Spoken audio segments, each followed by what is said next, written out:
Did you know that TikTok, the most popular social network right now, could change forever in the United States? In the past few hours, Washington and Beijing have reached a framework agreement to determine who will control TikTok on U.S. soil. What does this mean for the economy, politics, and millions of users?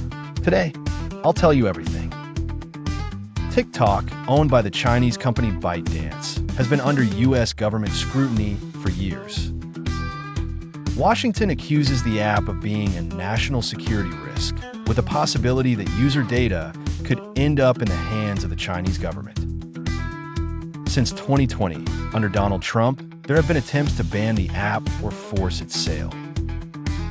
The pressure continued under Joe Biden, and now the issue has returned to the political spotlight with full force. All of this happens while TikTok surpasses 170 million active users in the US and becomes a cultural and economic powerhouse. According to Financial Times and Reuters, the US and China have reached a framework, meaning a base agreement that TikTok in the US will be under the control of an entity with majority US ownership. ByteDance would accept a corporate restructuring, possibly splitting its U.S. operations into a new company. Negotiations accelerated after intense diplomatic contacts and deadlines imposed by Congress. Donald Trump stated that the talks with China went very well, while the Biden administration aims to present this as a win for security and digital sovereignty. Companies like Meta, Facebook, Instagram, and Alphabet's YouTube are watching closely. A weakened or transformed TikTok could shift the digital advertising landscape. The U.S. social media ad market is worth over $100 billion annually, and TikTok already claims a significant share. For investors, the deal brings uncertainty but also opportunities.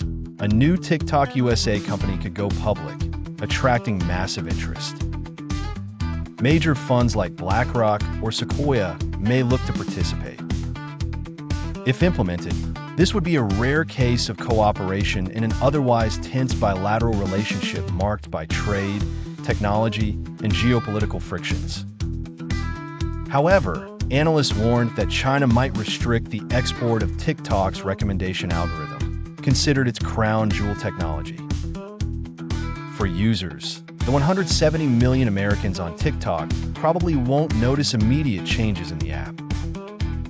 However, data control and content moderation policies could shift under new US-based ownership. Some experts believe TikTok could become more Americanized, with less Chinese influence, but at the cost of greater regulation and government oversight. Looking ahead, several scenarios are possible. TikTok USA could become an independent company, go public, and attract investors with greater transparency. ByteDance might retain indirect influence, potentially fueling future political disputes. And if the deal collapses, the threat of a full ban could resurface, something many users fear, and that could spark massive backlash online. What happens with TikTok doesn't just affect one social media platform. It's a reflection of the economic and technological battle between the world's two largest powers. Can this agreement truly balance national security, innovation, and digital freedom? The truth is, we're witnessing a historic moment for the global economy, and the outcome is still being written. So what do you think? Should TikTok be taken over by US ownership? Or is this just a political excuse? Leave your thoughts in the comments, and don't forget to subscribe for more insights on economics and technology.